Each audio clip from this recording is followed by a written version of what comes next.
అని చూద్దాం గురుగారు. రామలక్ష్మి గారు రాస్తున్నారు గుంటూరు నుంచి.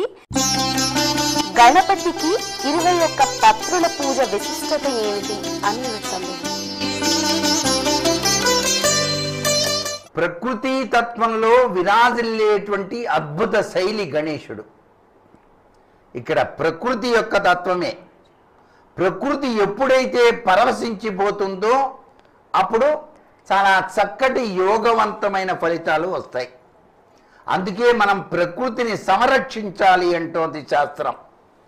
ప్రకృతి సమతౌల్య స్థితిలో ఉంచడానికి కూడాను కల్మషాల్ని తొలగించి ఔషధీయుక్తమైనటువంటి ప్రభావాన్ని మనందరికీ ఏర్పరిచేటువంటి అద్భుత ప్రక్రియ ఈ యొక్క 21 పత్రులలో దాగిన విశిష్ట లక్షణం.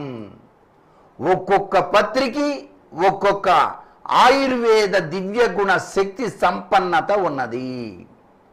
ఆరోగ్యమే మహాభాగ్యం అన్నారు కదా.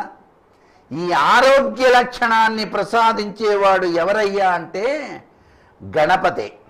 అందుకనే ఈ రోజున గనక ఎవరైతే 21 ఔషధీయుక్తమైనటువంటి ఆ పత్రాలతో మారేడు, నేరేడు, జిల్లేడు ఇట్లా రకరకాలైనటువంటి 21 పత్రాలతో గనక పూజ చేసినట్లయితే ఔషధీయుక్తాయ నమః అని కూడా మనకు సహస్రనామాల్లో చెప్పారు. కాబట్టి ఈ పత్రాలలో ఉన్నటువంటి విశిష్టకరమైన ప్రభావం గణపతికి అలా అర్పించడం చేత ప్రకృతి మాత సహకరించి మహమ్మారి వ్యాధులన్నింటినీ కూడాను పారద్రోలుతుంది.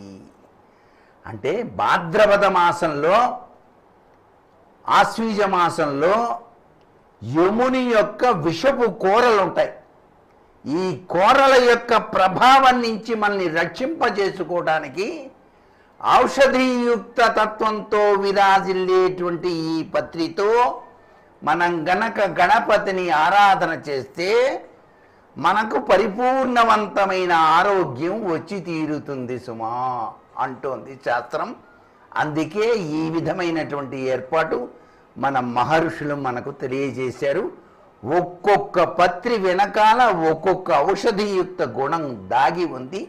ఆ 21 పత్రుల యొక్క వైశిష్ట్యం అంత గొప్పది కాబట్టే 21 పత్రులతో మనం స్వామివారిని అర్చన చేసి తరిస్తాం.